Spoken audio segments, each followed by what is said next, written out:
అదిగో ఆ అమ్మాయి సరోజిని దేవి గారి వెంట వస్తుంది. తెలుసా అన్నారుగా, చూడండి. ఏంటయ్యా చూసేది? సంతలో సడేమియా అని ఫోటోలు దిగడానికి వచ్చినట్టుంది. ఈ అమ్మాయి వయసు ఎంత, ఆవిడ వయసు ఎంత? పల్లెటూరు, తెలిసిన విచిత్రం ఏముంది? ఏమండి, మీకేది విచిత్రం కాదండి. వెక్కిరించేటప్పుడు వెక్కిరిస్తారు, లెక్క లేకుండా మాట్లాడతారు. తీరా ముక్కు మీదకి వచ్చేసరికి ఇలా మాట మార్చేస్తారు. అసలు విచిత్రాలు చిత్రాలు మీ దగ్గరే ఉన్నాయి. ఏయ్, మధ్యలో మీనాస్ ఏంటి? సైలెంట్గా ఉండలేరా? సరోజాదేవి గారు నాట్య ప్రవీణురాలైతే కూతురు స్వాతి మైజా గానంలోనూ నాట్యంలోనూ ప్రావీణ్యం సంపాదించారు.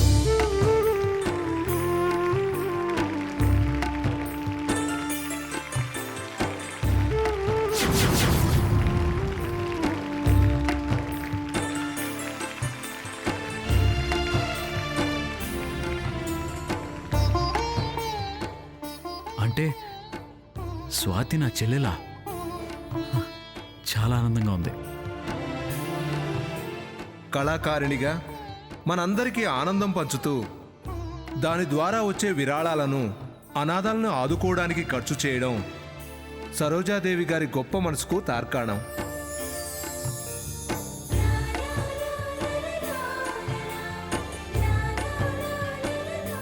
ఎక్కడ పుట్టారో ఎక్కడ పెరిగారో మనకు తెలియదు, కానీ మన ఊరి ఆడపడుచుగా రావడం మన అదృష్టం. వారి సేవల ద్వారా మన ఊరికి మంచి పేరు తెస్తున్నారు. సరోజాదేవి గారు ఇలాగే ఎన్నో కార్యక్రమాలు చేపట్టాలని మనస్ఫూర్తిగా కోరుకుంటున్నాను.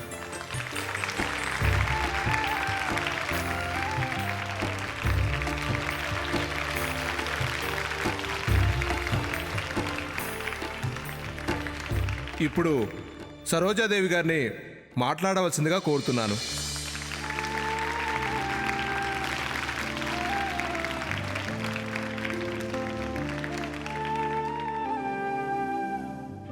అందరికీ నమస్కారం. మీ ఆదరణకి, అభిమానానికి ధన్యవాదాలు.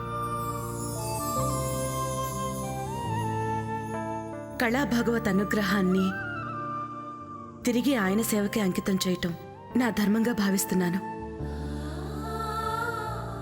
ఈ ప్రదర్శన ముఖ్య ఉద్దేశం ఒక అనాథాశ్రమం, ఉచిత విద్యతో కూడిన సౌకర్యాలు కల్పించాలనే ఏర్పాటు చేశాను. దాతలు తమ పెద్ద మనసుతో ముందుకొచ్చి నా ఈ ఆశయ సాధనకు సహకరించాల్సిందిగా ప్రార్థిస్తున్నాను.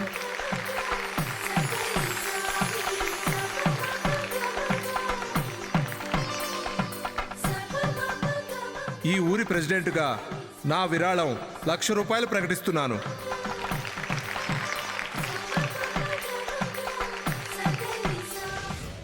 బాబాయ్, అధికంగా మాట్లాడితే కాళ్ళు విరగొడతాను.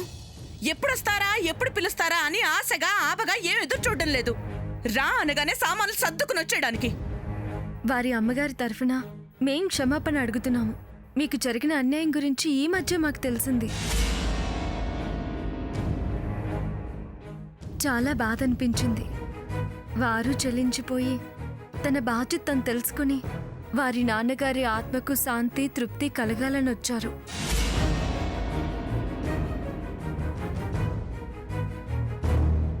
దయచేసి పెద్ద మనసుతో అర్థం చేసుకోండి. మీరెలా నడుచుకుంటారో అలానే నడుచుకోండి. మీ మనోవేదన ఆ వంశానికి శాపం కాకూడదు.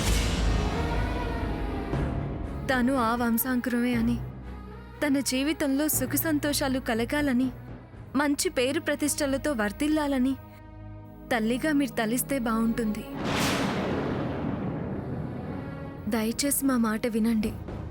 పెద్దవారు, వీరి బాధను కాస్త అర్థం చేసుకోండి. ఏమయ్యా, అర్థం చేసుకునే ఆవిడైతే ఇంత రాద్ధాంతం ఎందుకు చేస్తుంది? బాబాయ్, మధ్యలో నువ్వు మాట్లాడుకో. రాద్ధాంతం చేస్తుంది మీరు. ఇలా వాకిట్లో నిలబడి అల్లరి చేసి మా విలువ తగ్గించొద్దు.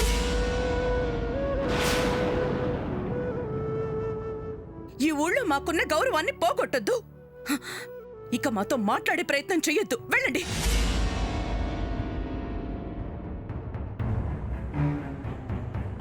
ఎందుకండి అంత కరాఖండిగా మాట్లాడతారు? మా అభ్యర్థనలో మీకున్న అభ్యంతరం ఏమిటి? ఎందుకు రానంటున్నారో చెప్పండి. నీకు వివరణ ఇవ్వాల్సిన అవసరం, విడమర్చి చెప్పాల్సిన ఆగత్యం నాకు లేదు. నేనేం మరో గత్యంతరం లేక ఇక్కడ బ్రతకడం లేదు మీ అభ్యంతరాలన్నీ మన్నించడానికి. నాకు ఆ ఇంటికి రావడం ఇష్టం లేదు.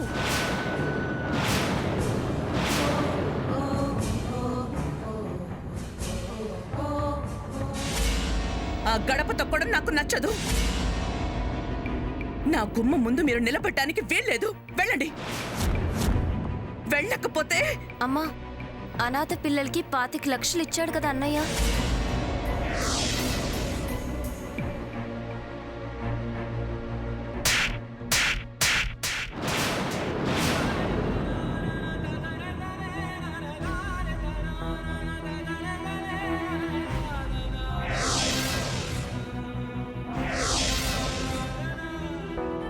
ఎవరే అన్నయ్య? వాళ్ళని వరుసలు కలపొద్దంటుంటే నువ్వేంటే వెన్ను తనకు పుట్టిందాన్లా వరుసలు కలుపుతున్నావు? పిచ్చిదానా, అనాథల మీద జాలితో వాళ్ళేం ఇవ్వలేదే, మనకు ఆశ కల్పించడానికే ఇచ్చారు. హ్మ్. అది వాళ్ళ మీద మమకారం కాదు, డబ్బుందన్న అహంకారం. వారి వ్యక్తిత్వానికి సంబంధించిన విషయం, వారి గురించి, వారి మంచితనం గురించి, వారి మనస్తత్వం గురించి, వారి దయతో బతుకుతున్న నేను మీరన్న మాటని తప్పుపడుతున్నాను. ఆశపడ్డం, అందులో డబ్బాసపడ్డం ఆదిత్య గారు చేయరు. కేవలం మీ మీద అభిమానంతో, ప్రేమతో మాత్రమే వచ్చారు. కాస్త ఆలోచించి మంచి నిర్ణయం తీసుకోండి. వారితో కలిసి రావడం తెలివైన వారు చేయాల్సిన పని. మేము తెలివి తక్కువ వాళ్ళమే, మేము రాము.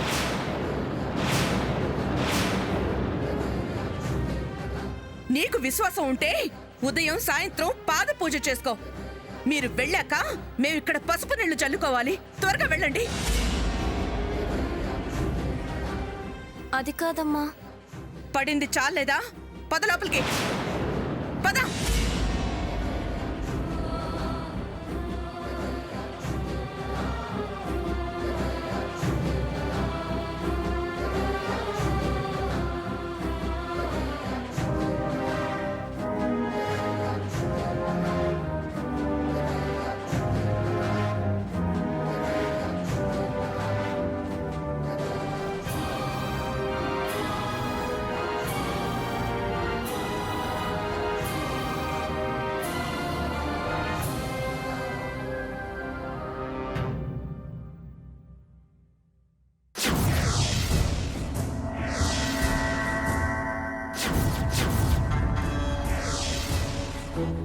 అమ్మయ్య, ప్రాణం కుదిరి పడింది.